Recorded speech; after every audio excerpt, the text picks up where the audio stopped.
Breaking news. Congress party విషయంలో నా నిర్ణయం ఏదైతే ఉందో సమయం వచ్చినప్పుడు చెప్తా అన్నారు మాజీ మంత్రి జీవన్ రెడ్డి. మున్సిపల్ ఎన్నికల ఫలితాల తర్వాత అధిష్టానం తీరుపై ఆగ్రహం వ్యక్తం చేసిన జీవన్ రెడ్డి పార్టీలో ఉండే పరిస్థితి లేదన్నారు. పార్టీలో కొనసాగాలా వద్దా అన్న విషయంపై సరైన సమయంలో సరైన నిర్ణయం తీసుకుంటా అన్నారు. పూలమ్మిన చోటే కట్టెలమ్ముకునే పరిస్థితి వస్తుందని ఆయన ఏనాడు ఊహించుండరు.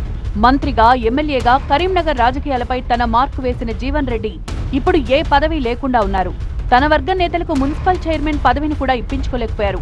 అదే ఆవేదనలో ఉన్న జీవన్ రెడ్డి కాంగ్రెస్ పార్టీలో కొనసాగాలా వద్దా అన్న విషయంపై ఇంకా పూర్తి నిర్ణయానికి రాలేదన్నారు జీవన్ రెడ్డి. ఏ అంశమైనా కానీ మీకు తెలియకుంటే ఇది జరగదు. ఈ అంశం మీకు తెలియకుంటే ఇది జరగదు.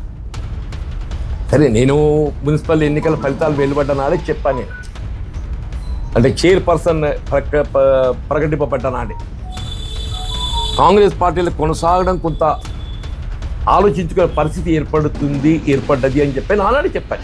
కాంగ్రెస్ పార్టీలో ఉండలేకపోతున్నానని, అయితే ఆ నిర్ణయం ఇంకా హోల్డ్లోనే ఉందన్నారు మాజీ మంత్రి. దాని ఫర్దర్ ఇంతవరకు ఏం మూమెంట్ లేదు.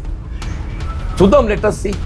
కాంగ్రెస్ పార్టీలో ఉండాలా వద్దా అన్న విషయంపై సరైన సమయంలో సరైన నిర్ణయం తీసుకుంటారన్నారు జీవన్ రెడ్డి. ఏదున్నా కానీ ఏదైతుందో మా మిత్రులు ఉన్నారు, మీరు ఉన్నారు. సమయం సందర్భం వచ్చినప్పుడు ఏదైతుందో ఏ నిర్ణయం తీసుకున్నా మీ ద్వారానే విలువ. రాజ్యసభ సీట్ వస్తుందని భావించిన జీవన్ రెడ్డికి నిరాశ ఎదురైంది. మరోవైపు జగిత్యాల ఎమ్మెల్యే సంజయ్ ఆధిపత్యాన్ని జీవన్ రెడ్డి జీర్ణించుకోలేకపోతున్నారు. తనను నమ్ముకున్న క్యాడర్కు అన్యాయం చేయలేకపోతున్నారు. దీంతో భవిష్యత్ కార్యాచరణపై నిత్యం అనుచరులతో చర్చిస్తున్నారు. వారి అభిప్రాయం మేరకే తన నిర్ణయాలుంటాయన్నారు జీవన్ రెడ్డి.